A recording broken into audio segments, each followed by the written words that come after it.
Hello students. तो आज हम आ गए हैं एक बहुत इम्पॉर्टेंट टॉपिक लेकर। आज के टॉपिक का नाम है figures of speech.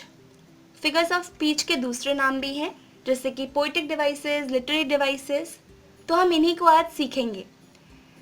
English grammar में एक यही ऐसा टॉपिक है जिससे क्लास 9th से लेकर क्लास 12th तक के बच्चे डरते हैं। एग्ज़ाम में आपसे एक क्वेश्चन पूछा जाता है जिसमें आपको पोएम की कोई भी लाइन गिवन होगी और आपसे पूछा जाएगा कि इस लाइन में कौन सा फिगर ऑफ स्पीच इस्तेमाल किया गया है, बताओ। तो बच्चे जनरली इस क्वेश्चन को स्किप कर देते हैं, ये सोचकर कि ये इम्पॉर्टेंट नहीं है क्योंकि ये सिर्फ 1 मार्क में पूछा जाता है, तो बच्चे इसको इतनी इम्पोर्टेंस नहीं देते। लेकिन ये टॉपिक बहुत बहुत ज़्यादा इम्पॉर्टेंट है। 9th to 12th तो कम आएगा ही, आगे भी लाइफ में बहुत काम आएगा। तो हम आज इस टॉपिक को इतने अच्छे से क्लियर कर लेंगे कि आपको लाइफ टाइम के लिए याद हो जाएंगे फिगर्स ऑफ स्पीच। तो आइए शुरू करते हैं। तो सबसे पहले जानते हैं कि फिगर ऑफ स्पीच क्या होता है और इन्हें हम कहाँ और क्यों इस्तेमाल करते हैं। तो फिगर ऑफ स्पीच या फिर पोइटिक डिवाइसेस या फिर लिटरेरी डिवाइसेस ऐसे शब्द होते हैं जिन्हें हम अपनी राइटिंग में जैसे कि पोएम्स, स्टोरीज, नॉवेल्स, किसी भी राइटिंग में इस्तेमाल करते हैं उस पीस ऑफ राइटिंग की सुंदरता को बढ़ाने के लिए। क्या बोला मैंने? पोइटिक डिवाइसेस, लिटरेरी डिवाइसेस या फिर फिगर ऑफ स्पीच ऐसे शब्द होते हैं जिनको हम किसी भी पीस ऑफ राइटिंग की खूबसूरती बढ़ाने के लिए यूज़ करते हैं।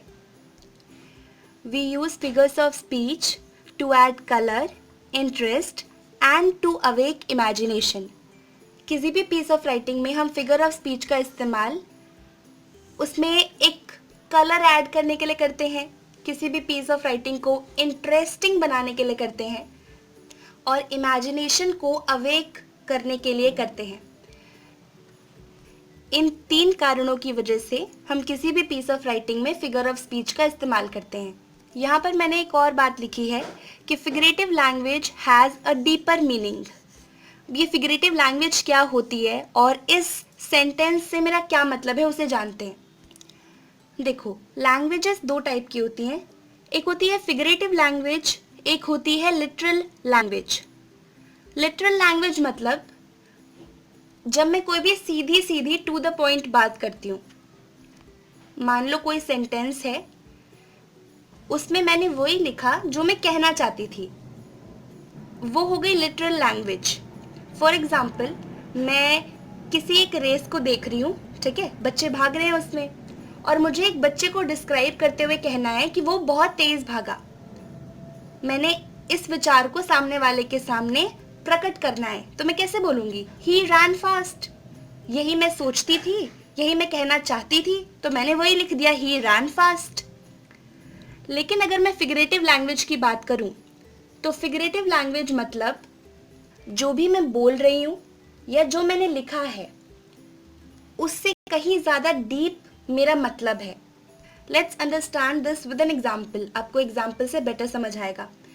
अब यही चीज़ देखो, अगर मुझे बोलना है कि वो बच्चा बहुत तेज़ भागा, फिगरेटिव लैंग्वेज में मैं इसे किस तरह से बोलूँगी? ही रैन लाइक विंड। जब मैंने कहा ही रैन लाइक विंड, तो आपके दिमाग में ये चीज़ क्लिक कर गई होगी। लाइक विंड का मतलब क्या है? विंड बहुत ज़ोर से चलती है, मतलब डेफिनेटली वो बच्चा बहुत ज़ोर से भागा होगा। इसलिए मैंने कहा था कि figurative language has a deeper meaning.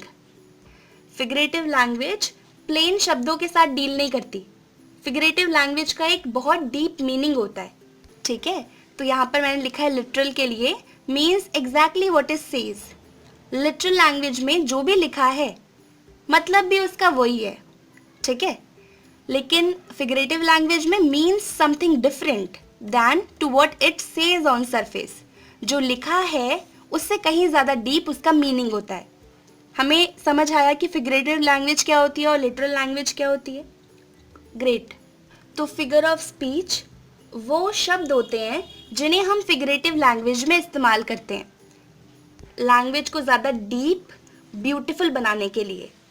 तो अब आप समझ पा रहे होंगे कि फिगर्स ऑफ स्पीच किसी भी पीस ऑफ राइटिंग में कलर, इंटरेस्ट क्यों ऐड करता है। मैंने ऐसा क्यों कहा था कि इट अवेक्स इमेजिनेशन।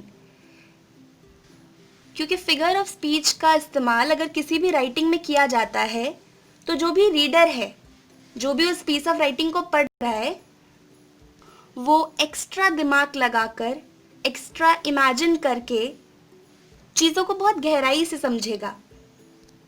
कोई भी इंसान सिर्फ शब्दों पर नहीं जाएगा, भावनाओं को समझने की कोशिश करेगा। तो ये भावनाओं के साथ डील करना मतलब फिगरेटिव लैंग्वेज। समझ आ रहा है आपको फिगरेटिव लैंग्वेज का concept? So figures of speeches are tools essential for writers. Figures of speech ऐसे टूल्स हैं जो राइटर्स के लिए बहुत ज़्यादा इंपॉर्टेंट हैं, क्योंकि राइटर्स अपनी पीस ऑफ राइटिंग में इन फिगर ऑफ स्पीच का इस्तेमाल करते हैं, because the figures of speech decorate the piece of writing and they give an extra clarity. Figure of speech से हमारी पीस ऑफ राइटिंग खूबसूरत लगती है और फिगर ऑफ स्पीच इस्तेमाल करने से हमारी जो भी राइटिंग है उसका एक डीप और क्लियर मीनिंग हमें समझ आता है। जैसे मान लो हम एक घर में रह रहे हैं, तो हम उस घर को सजाते क्यों हैं? हम बिना सजाए भी तो उस घर में रह सकते हैं ना। उसको सजाते इसलिए ताकि वो ज़्यादा ब्यूटीफुल लगे। सिमिलरली जो फिगर्स ऑफ स्पीच हैं वो किसी भी पीस ऑफ राइटिंग को ज़्यादा खूबसूरत बनाते हैं, इसलिए हम फिगर ऑफ स्पीच का इस्तेमाल करते हैं। ये चीज़ क्लियर है? अब कुछ commonly used figures of speeches हैं जो क्लास 9th से लेकर 12th तक लिटरेचर में इस्तेमाल किए जाते हैं, तो हम उन्हें समझेंगे एक एक करके। सो सबसे पहला फिगर ऑफ स्पीच या फिर पोइटिक डिवाइस या फिर लिटरेरी डिवाइस, कुछ भी कहें आप, तो सबसे पहला फिगर ऑफ स्पीच है सिमिली। इसका नाम है simile. So in this figure of speech we compare two objects और two different events by using the words as and like. ठीक है, simile shows likeness, comparison between two objects और events. किन्हीं भी दो चीज़ों को हम कंपेयर करते हैं एज और लाइक शब्द का इस्तेमाल करके, तो वहाँ पर पोइटिक डिवाइस होता है सिमिली। इसको एग्जाम्पल से समझते हैं। She is as pretty as a picture. यहाँ पर लड़की की सुंदरता को एक पिक्चर के साथ कंपेयर किया गया है एज शब्द का इस्तेमाल करके। सेकेंड एग्जाम्पल देखो, ही रैन लाइक विंड। यहाँ पर एक बच्चे की तेज भागने की क्षमता को विंड के साथ कंपेयर किया गया है bye using the word like. समझ आया सिमिली? सिमिली मतलब जब हम किन्हीं दो चीज़ों को एज और लाइक शब्द इस्तेमाल करके कंपेयर करते हैं, ठीक है, उनके बीच में सिमिलैरिटी दिखाने के लिए, तो वहाँ पे पोइटिक डिवाइस होता है सिमिली। हमें समझ आ गया सिमिली क्या होता है। सेकेंड फिगर ऑफ स्पीच है मेटाफर। ये मेटाफर और सिमिली में बच्चे बहुत ज़्यादा कंफ्यूज हो जाते हैं। पहले मैं आपको मेटाफर बता देती हूँ, फिर आपको सिमिली और मेटाफर में मतलब उन दोनों में डिफ्रेंसिएशन करके भी बता दूँगी। मेटाफर भी कुछ कुछ सिमिली जैसे ही होता है। जैसे सिमिली में हम दो ऑब्जेक्ट्स को कंपेयर कर रहे थे, मेटाफर में भी there is comparison between two objects, लेकिन हम यहाँ पर लाइक और एज शब्द का इस्तेमाल नहीं करते। मेटाफर में दो चीज़ें कंपेयर होती हैं, लेकिन लाइक और एज शब्द का इस्तेमाल हम नहीं करते। सिमिली में ना हम सिर्फ कंपेयर कर रहे थे दो ऑब्जेक्ट्स को, दो इवेंट्स को, लेकिन मेटाफर में क्या होता है, जिन दो चीज़ों को हम कंपेयर कर रहे होते हैं ना, उनको सेम बोल देते हैं। फॉर एग्जाम्पल, अगर मुझे कहना है कि he eats like a pig, वो एक सुअर की तरह खाना खाता है, when I use the word he eats like a pig, like का इस्तेमाल कर दिया, मतलब ये सिमिली है। मैंने एक इंसान के खाने के तरीके को पिग के साथ कंपेयर कर दिया। लेकिन अगर मेटाफर में मुझे इसी चीज़ को बोलना है तो मैं बोलूँगी ही इज़ अ पिग। मैंने यहाँ पर पिग को उसके साथ कंपेयर नहीं किया, मैंने उसे डायरेक्टली पिग बोल दिया। तो ये होता है metaphor. A few examples of metaphor are, he is my sunshine. मैंने उसको सनशाइन के साथ कंपेयर नहीं किया कि he is bright as sunshine, मैंने उसे सनशाइन बोल दिया, तो यहाँ पर मेटाफर है। ठीक है। He was lion in the battle field. यहाँ पर किसी भी इंसान को ब्रेव बताने के लिए मैंने कहा कि he was lion in the battle field. मैंने उसको लायन के साथ कंपेयर नहीं किया कि he is as brave as lion. As का इस्तेमाल करती तो वो सिमिली हो जाता, लेकिन यहाँ पर मैंने वो जो शख्स ब्रेव है उसे सीधा लायन बोल दिया। समझ आ रहा है सिमिली और मेटाफर के बीच में डिफरेंस? तो यहाँ पर मैंने आपको पर्टिकुलरली एग्जाम्पल्स लिख कर बताए हैं कि सिमिली और मेटाफर में क्या डिफरेंस होता है। अगर सिमिली में मुझे कोई एक सेंटेंस बोलना है तो मैं बोलूँगी योर आईज आर लाइक सन। मैंने तुम्हारी आंखों को सन के साथ कंपेयर किया। लेकिन अगर मुझे इसी चीज़ को मेटाफर में बोलना है तो आई विल से कि यू आर माई सनशाइन। मैंने यहाँ पर सन के साथ कंपेयर नहीं किया, मैंने सीधा सनशाइन बोल दिया। ठीक है, ये दूसरा सेंटेंस, इसका एग्जाम्पल मैं आपको दे चुकी हूँ, he eats like a pig. ये हो गई सिमिली क्योंकि हमने लाइक का इस्तेमाल किया। लेकिन अगर मेटाफर में बोलना है तो हम कंपेयर नहीं करेंगे, डायरेक्टली बोल देंगे। तो मैंने बोला ही इज अ पिग। ये चीज़ समझ आ गई? हमें दो फिगर ऑफ स्पीच बहुत अच्छे से क्लियर हो गए, सिमिली और मेटाफर। ये बहुत ज़्यादा इस्तेमाल होते हैं क्लास 9th और 10th की पोइट्री में। अब आगे देखते हैं। So the next figure of speech which we are going to understand is personification. Personification मतलब जब हम किसी भी नॉन लिविंग ऑब्जेक्ट को या किसी भी एब्स्ट्रैक्ट आइडिया को, किसी भी चीज़, क्वालिटी को, मतलब किसी भी इमोशन को एक ह्यूमन बीइंग या फिर एक पर्सन की तरह ट्रीट करने लग जाते हैं तो हम उसे पर्सोनिफिकेशन फिगर ऑफ स्पीच कहते हैं। क्या बोला मैंने? जब हम किसी भी नॉन लिविंग ऑब्जेक्ट, किसी भी आइडिया, किसी भी इमोशन, ठीक है, को एक ह्यूमन बीइंग की तरह ट्रीट करने लगते हैं तो वहाँ पर पर्सोनिफिकेशन फिगर ऑफ स्पीच होता है। For example, I kissed the hand of death. Death is an idea, है ना? तो यहाँ पर पर्सोनिफाई किया गया है उसे ये बोलकर कि I kissed the hand of death। क्या डेथ के हाथ होते हैं?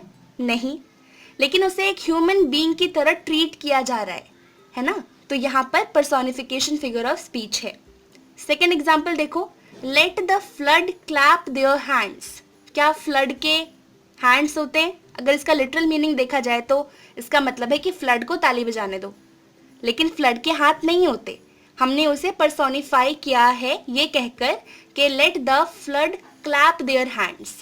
तो यहाँ पर पोएटिक डिवाइस पर्सोनिफिकेशन इस्तेमाल किया गया है। समझ आया आपको? जब हम किसी भी नॉन लिविंग ऑब्जेक्ट को एक ह्यूमन बीइंग की तरह ट्रीट करते हैं तो वहाँ पर पोएटिक डिवाइस होता है पर्सोनिफिकेशन। क्लियर है? ओके। अब हमारा नेक्स्ट फिगर ऑफ स्पीच है एपिस्ट्रॉफ। एपिस्ट्रॉफ फिगर ऑफ स्पीच में जो राइटर होता है वो किसी भी नॉन लिविंग ऑब्जेक्ट से इस तरह बात करता है as if it is a living person. Apostrophe और पर्सोनिफिकेशन में कंफ्यूज नहीं होना। पर्सोनिफिकेशन में हम किसी भी नॉन लिविंग ऑब्जेक्ट को लिविंग की तरह ट्रीट कर रहे थे, लेकिन एपिस्ट्रॉफ में राइटर सीधा नॉन लिविंग ऑब्जेक्ट से बात करने लगता है। एग्जाम्पल देखिए, O wind where you have been. यहाँ पर जो राइटर है वो विंड से पूछ रहा है, O wind where you have been, O wind तुम कहाँ थी। तो विंड कुड नॉट टॉक, आप जानते हैं, है ना, ये प्रैक्टिकली पॉसिबल नहीं है, लेकिन यहाँ पर पोएट विंड से बात कर रहा है तो यहाँ पर पोएटिक डिवाइस है एपिस्ट्रॉफ। जब भी राइटर किसी नॉन लिविंग ऑब्जेक्ट से, किसी आइडिया या फिर किसी और चीज़ से बात करे जबकि वो एक लिविंग पर्सन नहीं है तो वहाँ पर पोएटिक डिवाइस होता है एपिस्ट्रॉफ। नेक्स्ट एग्जाम्पल देखो, O rose how sweet you smell, how bright you look. यहाँ पर जो राइटर है वो एक गुलाब के फूल से कह रहा है कि ओ rose how sweet you smell, तुम्हारी कितनी मीठी खुशबू है, तुम कितने ब्राइट दिखते हो। लेकिन रोज से प्रैक्टिकली बात करना पॉसिबल नहीं है क्योंकि वो एक ह्यूमन बीइंग नहीं है ना। तो यही एपिस्ट्रॉफ है, जब भी राइटर किसी भी नॉन लिविंग ऑब्जेक्ट से बात करने लग जाए वहाँ पर पोएटिक डिवाइस होता है एपिस्ट्रॉफ। ठीक है, हमने सिमिली पढ़ लिया, हमने मेटाफर पढ़ लिया, पर्सोनिफिकेशन हो गया, एपिस्ट्रॉफ हो गया। Now coming to our next figure of speech. Now the next figure of speech is antithesis. Antithesis का मतलब ऐसे शब्द, ऐसे फ्रेजेस या ऐसे सेंटेंसेस जो एकदम ऑपोजिट मीनिंग वाले हैं। ठीक है, और हम उन्हें साथ में रख दें। क्या बोला मैंने? ऐसे शब्द, ऐसे फ्रेज जिनका मीनिंग एकदम ऑपोजिट है, लेकिन हमने उन्हें साथ में इस्तेमाल कर लिया, तो वहाँ पर पोइटिक डिवाइस होता है antithesis. For example, united we stand, divided we fall. तो यहाँ पर दो अलग अलग आइडियाज़ की बात करी गई है, एक यूनिटी की और एक डिवीजन की, है ना। ये दो कंट्रास्टिंग आइडियाज़ हैं, लेकिन एक सेंटेंस में इन दोनों का साथ में इस्तेमाल किया गया है, तो यहाँ पर पोइटिक डिवाइस है एंटीथीसिस। जब आप दो कंट्रास्टिंग आइडियाज़ को साथ में एक जगह इस्तेमाल कर लें एक सेंटेंस में, तो वहाँ पर पोइटिक डिवाइस होता है एंटीथीसिस। इसका दूसरा एग्जाम्पल देखो, we look for light but all is darkness. यहाँ पर भी दो कंट्रास्टिंग आइडियाज़ हैं, एक लाइट और एक डार्कनेस। दोनों का एक दूसरे से एकदम ऑपोजिट मीनिंग है, लेकिन हमने इन्हें एक सेंटेंस में साथ में इस्तेमाल कर लिया, तो यहाँ पर पोइटिक डिवाइस है एंटीथीसिस। याद रखो, एंटीथीसिस वहाँ पर होता है जहाँ पर हम दो कंट्रास्टिंग आइडियाज़ को साथ में इस्तेमाल करते हैं। क्लियर है? ओके, बढ़ते हैं अपने नेक्स्ट पोइटिक डिवाइस की तरफ। हमारा नेक्स्ट पोइटिक डिवाइस है alliteration. It is the easiest poetic device ever. ये बहुत इजी है, इसको पहचानना बहुत आसान है किसी भी पोइट्री में, किसी भी पीस ऑफ राइटिंग में। एलिट्रेशन मतलब जब किसी भी सेंटेंस में जो वर्ड्स लिखे हैं उनकी स्टार्टिंग सेम साउंड अल्फ़ाबेट से हो। यहाँ पर साउंड बोलना बहुत ज़्यादा इम्पॉर्टेंट है। देखो, पहले इसका एग्जाम्पल देखो, फिर मैं बताऊंगी कि साउंड क्यों बोला मैंने। एग्जाम्पल देखिए, dirty dogs dig in the dirt. यहाँ पर ड ड ड ड का इस्तेमाल किया गया है, सेम साउंड है हर वर्ड की स्टार्टिंग में, तो यहाँ पर पोइटिक डिवाइस है alliteration. White whales waiting in the water, व का इस्तेमाल किया गया है, सेम साउंड है वर्ड्स की स्टार्टिंग में, तो यहाँ पर पोइटिक डिवाइस है एलिट्रेशन। यहाँ पर आप देख सकते होंगे कि अल्फ़ाबेट भी तो बोल सकती थी मैं कि सेम अल्फ़ाबेट से स्टार्ट हो तो वहाँ पर एलिट्रेशन होगा। नहीं, सिर्फ सेम अल्फ़ाबेट होना काफ़ी नहीं है, सेम साउंड होना भी ज़रूरी है। मान लो मैं दो वर्ड्स लेती हूँ यहाँ पर, चेक और क्रिकेट, ठीक है। यहाँ पर चेक का साउंड देखे तो इट्स च, है ना, चेक, लेकिन क्रिकेट इज क। दोनों का साउंड अलग अलग है, तो यहाँ पर पोइटिक डिवाइस एलिट्रेशन नहीं है। समझ आया? इसलिए मैंने अल्फ़ाबेट नहीं बोला। ये शुरू तो दोनों सेम अल्फ़ाबेट से हो रहे हैं, लेकिन साउंड दोनों का अलग अलग है। तो जब किसी भी सेंटेंस में जो वर्ड्स हैं उनकी स्टार्टिंग सेम साउंड से होती है, तो हम बोलते हैं कि वहाँ पर एलिट्रेशन है। चीज़ क्लियर हो गई? अब कंफ्यूज नहीं होना कभी भी। In alliteration, we do not deal with the same alphabets. We deal with same sound in the beginning of each word of a sentence. Clear है? Not actually each word, बल्कि पास में आने वाले जो भी words हैं उनकी beginning अगर same sound से होती है तो वहाँ पर alliteration होता है। ये चीज़ clear है? Now coming to our next poetic device, which is anaphora. anaphora poetic device में क्या होता है कि किसी भी piece of writing में जो भी लाइंस हैं, है ना, अगर उनके स्टार्टिंग में कुछ सर्टेन वर्ड्स या फिर फ्रेजेस का इस्तेमाल किया जाता है तो वहाँ पर पोइटिक डिवाइस होता है एनाफोरा।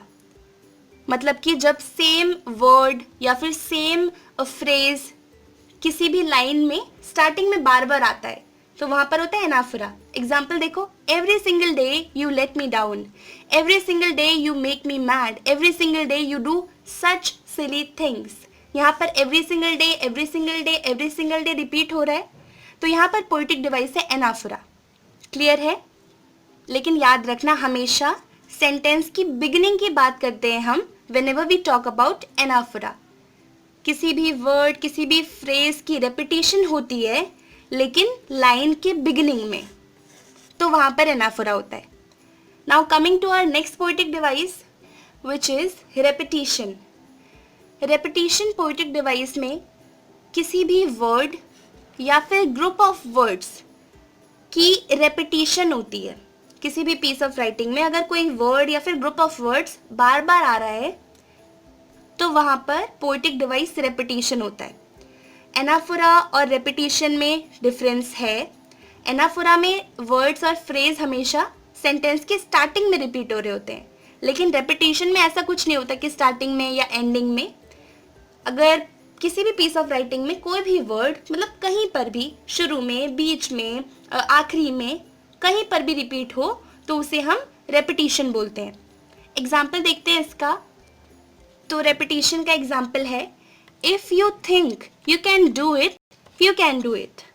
यहाँ पर यू कैन डू इट 2 बार आया ना, यू कैन डू इट पूरा एक फ्रेज रिपीट हुआ, लेकिन ऐसा नहीं है कुछ पर्टिकुलरली कि आखिरी में ही रिपीट होगा या स्टार्टिंग में आना चाहिए, ऐसा कुछ नहीं है। पूरे सेंटेंस में कहीं पर भी आ जाए, that is repetition. Next example देखते हैं। The president said work work and work if you want to be successful. यहाँ पर वर्क वर्क वर्क बार बार रिपीट हो रहा है ना, सेंटेंस के बीचों बीच। तो यहाँ पर वर्क बार बार रिपीट हो रहा है, इसलिए पोएटिक डिवाइस है रेपिटेशन। एनाफोरा और रेपिटेशन में यही डिफरेंस है। एनाफोरा में वर्ड्स, सेंटेंसेस या फ्रेजेस किसी भी लाइन के स्टार्टिंग वाले सेम होते हैं, है ना, स्टार्टिंग सेम वर्ड्स या फ्रेजेस से होती है, बार बार सेम वर्ड और फ्रेजेस स्टार्टिंग में रिपीट होते हैं, लेकिन रेपिटेशन में कहीं पर भी। चीज क्लियर है?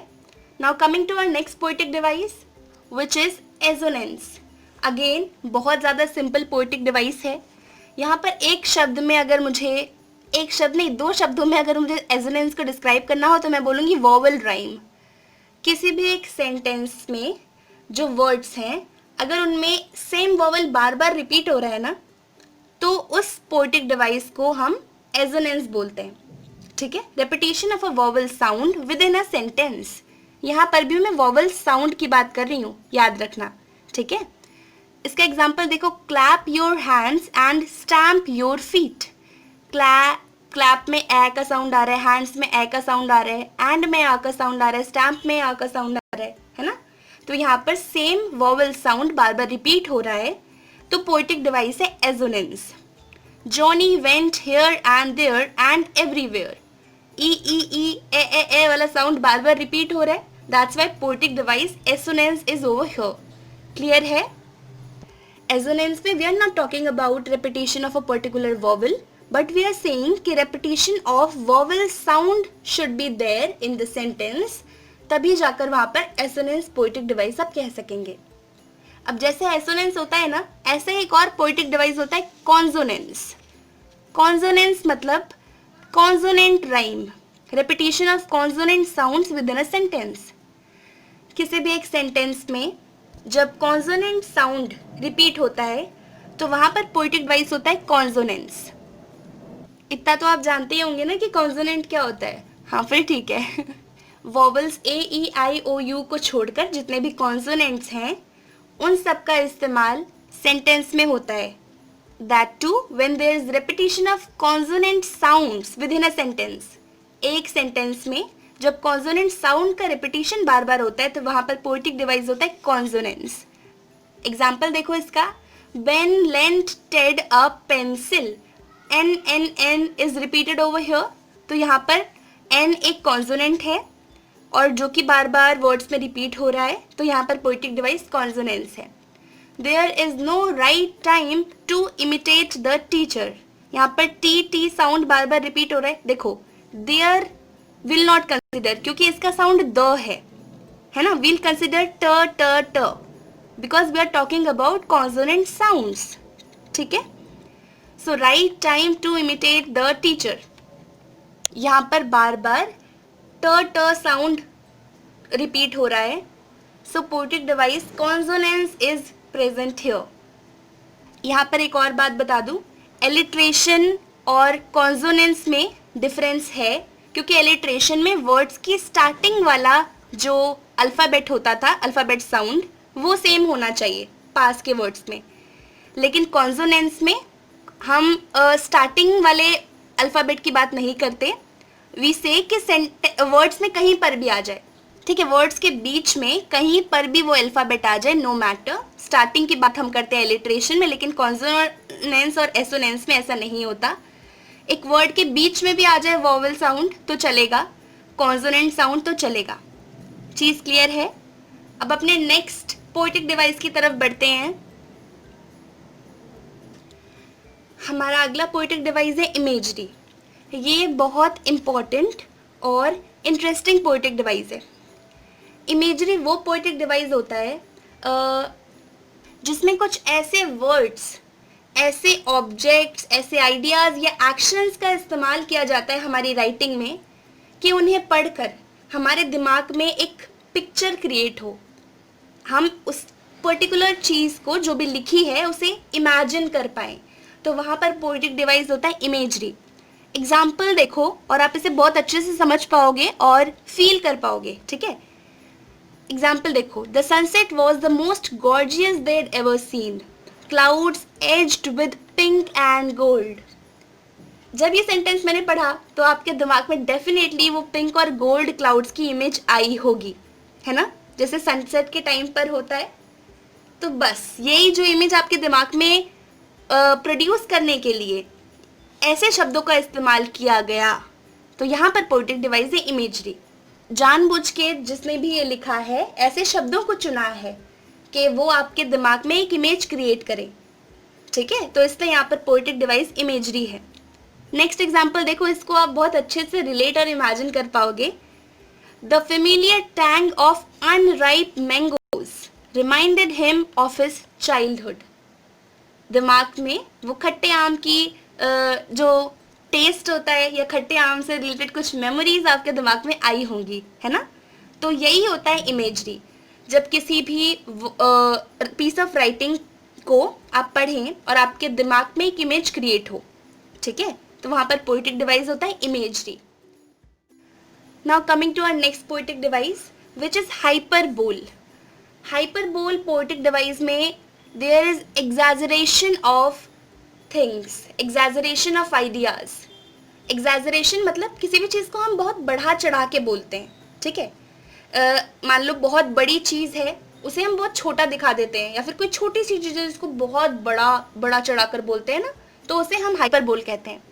For example, the burglar ran as fast as lightning. हमने कितने उसे मतलब कितनी बड़ी चीज़ के साथ कंपेयर कर दिया। जो बर्गलर था, जो घर में चोरी करने आया था, वो इतनी तेज़ भागा जैसे कि लाइटनिंग, लाइट की स्पीड से भागा वो एकदम। मतलब हमने कितना बढ़ा चढ़ा के बोल दिया एक बात को, राइट। दूसरा एग्जाम्पल देखो, her brain is the size of a pea. उसका दिमाग तो एक मटर के दाने जितना छोटा है। कितना बढ़ा चढ़ा के मैंने मतलब किसी एक लड़की को छोटा दिमाग का कह दिया, है ना। यहाँ पर मेरे कहने का यही तो मतलब था कि उसका दिमाग कितना छोटा है, लेकिन इस चीज़ को मैंने कितना बढ़ा चढ़ा के बोला कि उसका दिमाग एकदम मटर के दाने जितना है। सो हाइपरबोल में there are exaggeration of ideas. जब किसी भी चीज़ को हम बहुत बढ़ा चढ़ा कर बोलते हैं तो वहाँ पर पोएटिक डिवाइस होता है हाइपरबोल। क्लियर है। चलो next poetic device is onomatopoeia. इसके प्रोनाउंसिएशन में बच्चे कंफ्यूज हो जाते हैं। It is pronounced as onomatopoeia. तो ओनोमाटोपोइया बहुत इजी है इसको आइडेंटिफाई करना। ओनोमाटोपोइया में बेसिकली साउंड वर्ड्स का इस्तेमाल किया जाता है, ठीक है, जैसे कि hiss, boom, bang, tinkle, splash, slurp, ये सारे साउंड वर्ड्स हैं, ठीक है। इन सबको सुनकर एक साउंड हमारे मन में क्रिएट हो जाता है, हम इमेजिन कर पाते हैं उसको, है ना। तो इन साउंड वर्ड्स का इस्तेमाल अगर हम पोइट्री में करते हैं तो वहाँ पर पोएटिक डिवाइस होता है onomatopoeia. Onomatopoeia words used to represent sound looks like the sound it makes. जो भी वर्ड्स लिखे होते हैं ओनोमाटोपोइया में उनका साउंड वैसा ही होता है। जैसे बूम, बूम का इस्तेमाल हम कब करते हैं? When we have to describe some crackers या फिर सम एक्सप्लोजन। तो एक्सप्लोजन का साउंड भी तो ऐसा ही होता है, बूम, है ना। तो वैसे ही सांप का साउंड एक्सप्लेन करना है तो वील से हिस, क्योंकि सांप का साउंड भी ऐसा ही होता है। समझ पा रहे हैं चीज़ को? तो ओनोमाटोपोइया को आइडेंटिफाई करना बहुत आसान है। जहाँ पर भी साउंड वर्ड का इस्तेमाल किया जाए मतलब वहाँ पर पोएटिक डिवाइस ओनोमाटोपोइया यूज़ किया गया है। क्लियर है। Coming to our next poetic device which is irony. Irony is again very very important poetic device in literature. Irony का मतलब होता है जब हम कुछ कहते हैं और उस सेंटेंस का जो मतलब निकल कर आता है वो उसके लिटरल मीनिंग से एकदम ऑपोजिट होता है। इसको एग्जाम्पल से समझो। एज सॉफ्ट एज कॉन्क्रीट, मैं एक चीज़ को बोल रही हूँ कि it is as soft as concrete, वो कॉन्क्रीट की तरह सॉफ्ट है, लेकिन लिटरली तो कॉन्क्रीट हार्ड होता है ना। तो इस सेंटेंस का जो लिटरल मीनिंग है वो इसके एक्चुअल मीनिंग से एकदम ऑपोजिट है। तो यहाँ पर आयरनी पोएटिक डिवाइस है। The homeless survived in their cardboard palaces, यहाँ पर बोला गया है कि जो होमलेस मतलब जिनके पास घर नहीं होता वो कार्डबोर्ड के महलों में रहते हैं। जो इसका लिटरल मीनिंग है वो एकदम ऑपोजिट है इसके एक्चुअल मीनिंग से। यहाँ पर कहने का मतलब है कि जिनके पास घर नहीं होता, जो होमलेस होते हैं, वो कार्डबोर्ड के बनाए हुए घरों में रहते हैं, लेकिन यहाँ पर कार्डबोर्ड पैलेसेस बोल दिया गया, which is not practically possible, है ना। कार्डबोर्ड से पैलेस कैसे बन सकता है। सो इसलिए मैं आपको कह रही हूँ कि जो भी सेंटेंस होता है आयरनी में, उसका लिटरल मीनिंग उसके एक्चुअल मीनिंग से एकदम ऑपोजिट होता है। ये चीज़ क्लियर है। अब हमारा एक आखिरी पोएटिक डिवाइस बचा है विच इज़ पन। ये मेरा पर्सनली फेवरेट पोएटिक डिवाइस है, मुझे बहुत अच्छा लगता है इसे अपनी राइटिंग में इस्तेमाल करना। पन is a kind of play of words, शब्दों से खेलना इस पन।